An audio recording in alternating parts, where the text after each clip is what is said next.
Maya Patel sat in the third row by the window, where the morning sun left a line of gold on her desk. She liked that spot because she could see the trees outside and pretend the world moved slower than the clock on the classroom wall. Today, though, the clock seemed to race. A math quiz was coming, and her pencil felt heavier than usual. Maya was not bad at school, but she never felt good enough. Her friend Zoe always answered without fear. Liam cracked jokes that even the teachers liked. Maya studied late, highlighted pages, and watched videos, yet when the test came, her mind turned into snow white, bright, and empty. After school, she drifted into the library. It was quiet there, the kind of quiet that wrapped around you like a blanket.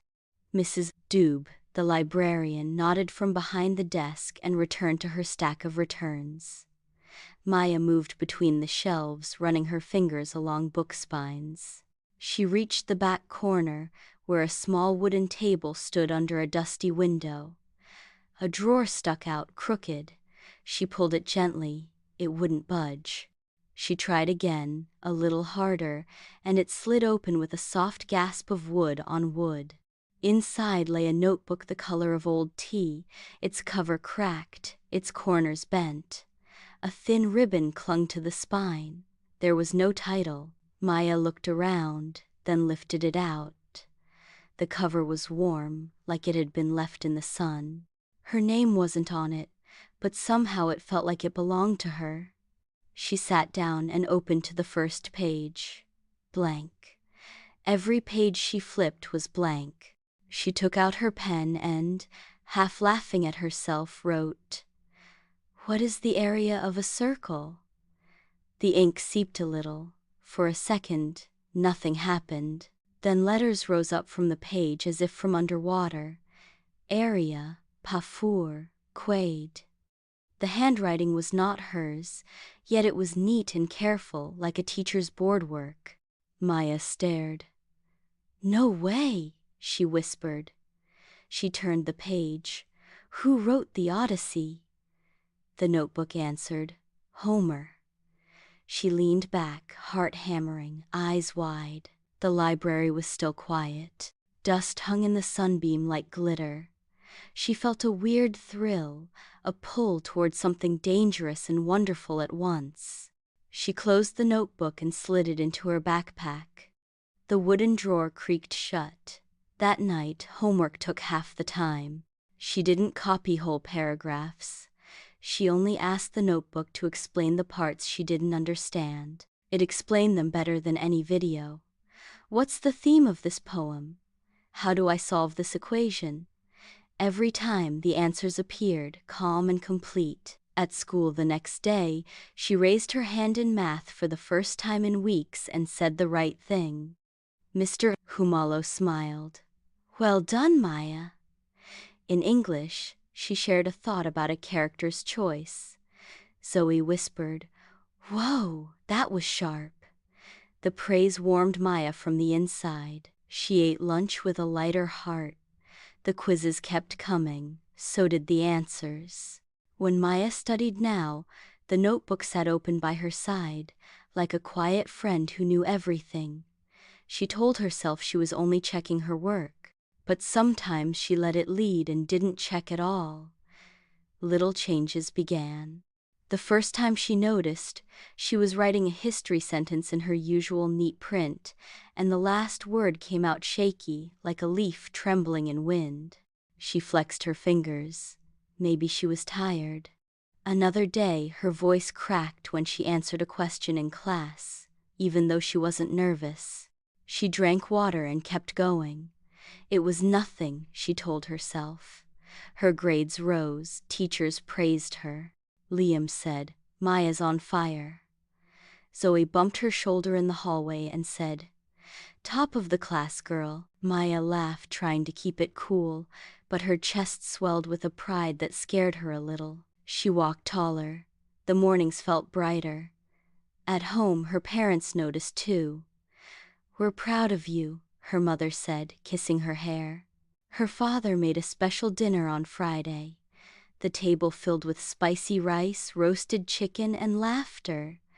Maya smiled and told stories from school. Her voice sounded fine at the table, but later, when she practiced for a class presentation, it came out thin, like a radio turned down low.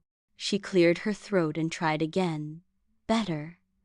But a whisper of doubt crept in. What if the notebook was changing her? That night, she opened it and wrote, "Is there a cost?" The page stayed blank. She underlined the words. The paper did not answer. She shut the cover and placed it on her desk like it might run away if she didn't watch it. Days passed. She kept using the notebook, sometimes with guilt, sometimes with relief. She told herself she deserved a break. She had worked hard for a long time. This was only catching up. The midterm exams arrived like a storm. The hall smelled like floor polish and pencil shavings. Rows of desks stretched toward the back doors. A clock ticked so loud it could cut glass. Maya sat, palms sweaty. Her heart thudded in her ears. She glanced at the invigilator, then down at her bag. The notebook lay inside, zip half closed. She didn't plan to use it, she just wanted it close. The first exam was English. She felt strong there. The essay flowed. The next day, science. Some questions were easy, some were not. Her mind tugged and tugged. She waited for the inside voice that sometimes came after a good night's study. Nothing. A cold fear started at her stomach and moved up to her throat. She looked at the bag again. Don't, she told herself. But her pen hovered above a blank answer space like a trapped fly. That afternoon, at home, she opened the notebook with shaking hands. "Explain photosynthesis in simple terms," she wrote. The line sat there, black. The page stayed empty. She pressed harder and wrote, "Please." The page remained blank. She turned another page, then another. Blank, blank, blank. Her chest tightened. She wrote, "Why won't you answer?" A faint outline appeared, then faded like breath on glass. Nothing. She slammed it shut. For the first time, her room felt colder with the notebook in it. She left it on her desk and walked to the mirror. Her reflection looked back, the same brown eyes, the same loose ponytail. She lifted her hand to touch the glass. Her fingers shook. "You can do this," she said aloud, but her voice broke on the last word, thin as thread.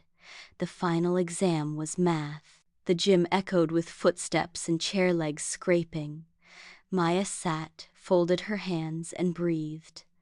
The paper landed on her desk like a dare. She flipped it. The first page was okay. She worked slowly. The second page, harder. Her mind emptied.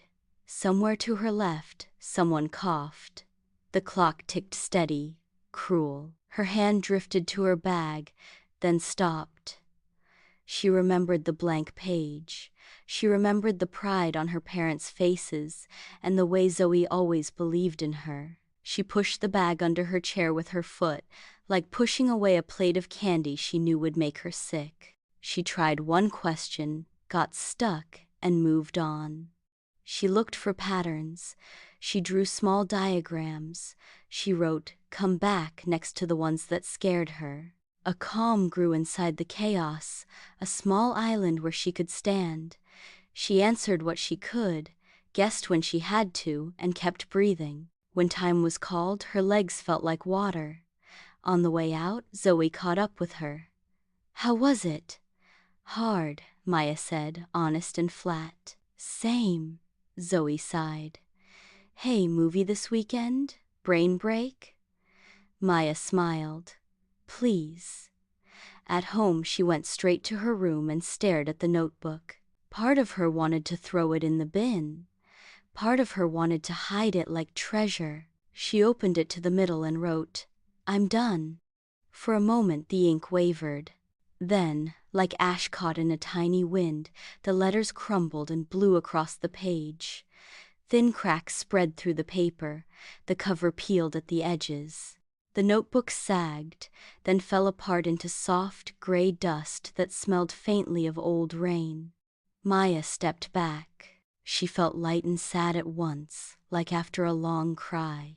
She cleaned up the dust with a tissue, then washed her hands and watched the water carry the gray away. In the mirror, her face looked the same, but her eyes were clearer.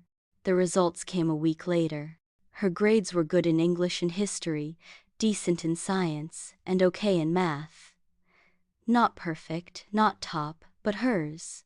When she opened the portal at home, her mother pulled her into a hug. "You worked hard," she said. "We see that." Her father held up a hand for a high five. Proud either way. At school, Mr. Kumalo handed back the math papers. "Some of you fought hard, that shows. Growth matters." He paused in front of Maya. "You made fewer mistakes on the last section than earlier this term. Keep building." Maya nodded. It wasn't the loud praise she had grown used to, but it felt deeper, it felt real. At lunch, Liam complained about question 5. Zoe tossed him a chip and said, "It's over, we won't talk about math for 3 months." They laughed, the kind that loosens the knots in your chest. That evening, Maya sat at her desk without the notebook. She opened her real math book and wrote a problem on scrap paper. She tried, she failed, she tried again. When the answer finally matched the one at the back, a small bright heat bloomed behind her ribs. It wasn't the rush of easy praise. It was something steadier, like a lamp lit from the inside. On the way to school the next morning, she stopped by the library. Mrs. Dubé looked up. "Back to the scene of the crime," she joked. Maya smiled. "Just returning a feeling," she said, surprising herself. She walked to the back corner. The small wooden table sat under the dusty window, drawer closed, and even now, she pulled it gently. It slid open to reveal nothing. Only a clean square where the notebook might have once been.